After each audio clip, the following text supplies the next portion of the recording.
అందరికీ నమస్కారం. 2026వ సంవత్సరం మే మాసం 22వ తేదీ శుక్రవారం రోజున కన్యా రాశి వారి అశుభ ఫలితాలను ఈ వీడియోలో తెలుసుకుందాం. మొదటిసారిగా మా ఛానల్ చూస్తున్నట్లయితే లైక్ చేసి సపోర్ట్ చేస్తారని ఆశిస్తున్నాం. ఈ వీడియో చూసే ముందు ప్రేక్షకులకు చిన్న విన్నపం. శ్రీ సమ్మక్క సారక్క అమ్మవారి ఆశీస్సులతో జ్యోతిష్యం చెప్పబడిన విద్య, ఉద్యోగ, వ్యాపార సమస్యలు, ప్రేమించిన వారి దూరం కావటం వంటి సమస్యలు, స్త్రీ పురుష వశీకరణం చేయబడిన ఇంటి సమస్యలు కానీ, శారీరకంగా కానీ, మానసికంగా కానీ ఎటువంటి సమస్యలు ఉన్నా సరే పూజారి గారు ప్రత్యేక పూజలు చేసి మీ యొక్క సమస్యలను పరిష్కరించేదిన నమ్మకంతో ఒకసారి ఫోన్ చేయండి. మీకు శాశ్వత పరిష్కారం చేయబడిన రేపటి రోజు ఈ యొక్క రాశి వ్యక్తులకు ఒక సాధారణమైనటువంటి రోజు కాదు. చాలా రోజులుగా ఆగిపోయినటువంటి పనులు కదలడం మొదలయ్యే రోజు. మీ యొక్క మనస్సులో నడుస్తున్నటువంటి ఆందోళనలు ఒక్కొక్కటిగా తగ్గిపోతూ ఆశలు మళ్ళీ వెలుగు నింపే రోజు. కానీ అదే సమయంలో కొన్ని పరీక్షలు కూడా ఎదురవుతాయి. అందుకే ఈ వీడియోని చివరి వరకు పూర్తిగా చూడండి. ఎందుకంటే మధ్యలో చెప్పబోయే ఒక ముఖ్యమైనటువంటి పరిహారం మీ యొక్క అదృష్టాన్ని పూర్తిగా మార్చే అవకాశం ఉంటుంది. అలాగే ఈరోజు మీకు శుభ సంఖ్య, శుభ రంగు, శుభ దిశ ఏంటో కూడా ఈ వీడియోలో తెలుసుకుందాం. రేపటి రోజు ఉదయం నుంచే మీలో ఒక కొత్త ఆనందం కనిపిస్తుంది. చాలా రోజులుగా వాయిదా పడినటువంటి పనులు పూర్తి చేయాలనే ఆలోచన కూడా వస్తుంది. ఉద్యోగస్తులకు ఆఫీసులో కొంత ఒత్తిడి ఉన్నప్పటికీ మీ యొక్క తెలివితేటలతో పరిస్థితులను అదుపులోకి తెచ్చుకుంటారు. మీ యొక్క మాటలకు విలువ పెరుగుతుంది. కొంతమంది మీ యొక్క నిర్ణయాలను ప్రశ్నించే అవకాశం ఉన్నా చివరికి మీరే సరైనటువంటి వారిని నిరూపించుకుంటారు. వ్యాపారస్తులకు ఈరోజు మంచి సూచనలు కనిపిస్తున్నాయి. కొత్త కస్టమర్లు కలుసుకునే అవకాశం ఉంటుంది. గతంలో నష్టపోయినటువంటి డబ్బులు కొంత తిరిగి వచ్చే సూచనలు కూడా ఉంటాయి. భాగస్వామ్య వ్యాపారాలలో చిన్న చిన్న అపార్థాలు వచ్చినా పెద్దగా సమస్యగా మారవు. అయితే ఎవరి మీదైనా అతి నమ్మకం పెట్టుకోవటం మంచిది కాదు.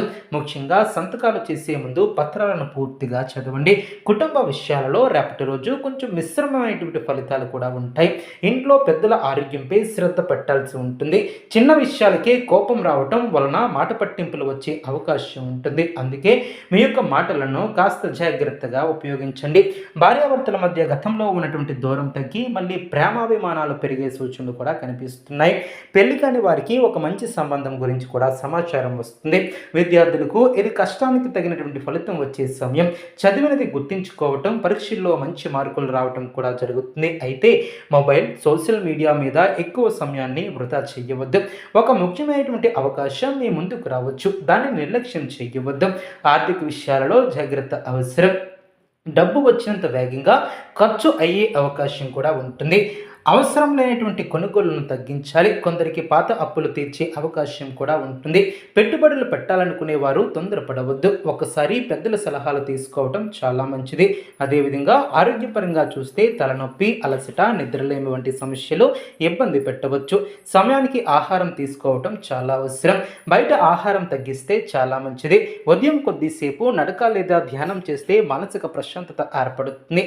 రేపటి రోజు మీకు ఒక ముఖ్యమైనటువంటి విషయం ఏమిటంటే మీ యొక్క జీవితంలో ఎప్పటి వరకు మీరు వెనక్కి లాగినటువంటి కొన్ని నెగిటివ్ ఆలోచనలు కూడా మెల్లగా దూరం అవుతాయి. మీరు మళ్ళీ ధైర్యంగా ముందడుగు వేయడానికి సిద్ధమవుతారు. కొందరు మీ యొక్క విజయాన్ని చూసి అసూయపడే అవకాశం కూడా ఉంటుంది. అందుకే మీ యొక్క రహస్యాలను అందరితో పంచుకోవద్దు. ఉద్యోగ మార్పు కోసం ఎదురు చూస్తున్నటువంటి వారికి శుభవార్త వినిపించవచ్చు. విదేశీ అవకాశాల కోసం ప్రయత్నిస్తున్నటువంటి వారికి ఒక కొత్త మార్గం కూడా కనిపిస్తుంది. ఇంటర్వ్యూలకు వెళ్ళే వారికి ఆత్మవిశ్వాసంతో ఉంటే విజయం మీదే. ప్రేమ విషయాలలో కొంత భావోద్వేగం ఎక్కువగా ఉంటుంది. మీరు ప్రేమించే వ్యక్తి నుంచి మంచి స్పందన కూడా రావచ్చు. అయితే తొందరపడి నిర్ణయాలను తీసుకోవద్దు. ఒక చిన్న అపార్థం పెద్ద గొడవకు దారితీసే అవకాశం ఉంటుంది. ఓర్పు చాలా అవసరం. ఈరోజు దేవుని యొక్క అనుగ్రహం మీ మీద ఉండాలంటే ఉదయం సూర్యనారాయణునికి నీళ్లను అర్పించి ఓం సూర్యనారాయణ మహ అనే మంత్రాన్ని కనీసం 11 సార్లు జపించండి. అలాగే హనుమాన్ ఆలయానికి వెళ్ళి బెల్లం లేదా వడమాల సమర్పిస్తే అడ్డంకులు తొలగే సూచనలు కూడా కనిపిస్తాయి. ఇప్పుడు ముఖ్యమైనటువంటి పరిహారం గురించి కూడా తెలుసుకుందాం. రేపు సాయంత్రం ఒక ఎర్రటి గుడ్డలో కొద్దిగా శనగలు పెట్టి దగ్గరలో ఉన్నటువంటి గుడిలో దానం చేయండి. ఇలా చేస్తే మీ మీద ఉన్నటువంటి దృష్టి దోషం తగ్గి ఆర్థిక సమస్యలు క్రమంగా దూరం అవుతాయి. జ్యోతిష్య శాస్త్రం చెప్తుంది. అలాగే ఇంట్లో సాయంత్రం దీపం వెలిగించే సమయంలో కొద్దిగా కర్పూరం వేసి హారతి ఇస్తే నెగిటివ్ ఎనర్జీ కూడా తగ్గుతుంది. అదేవిధంగా ఈ యొక్క రాశి వ్యక్తులకు రేపటి రోజు కొత్త పరిచయం జీవితాన్ని మార్చే స్థాయిలో ఉండవచ్చు.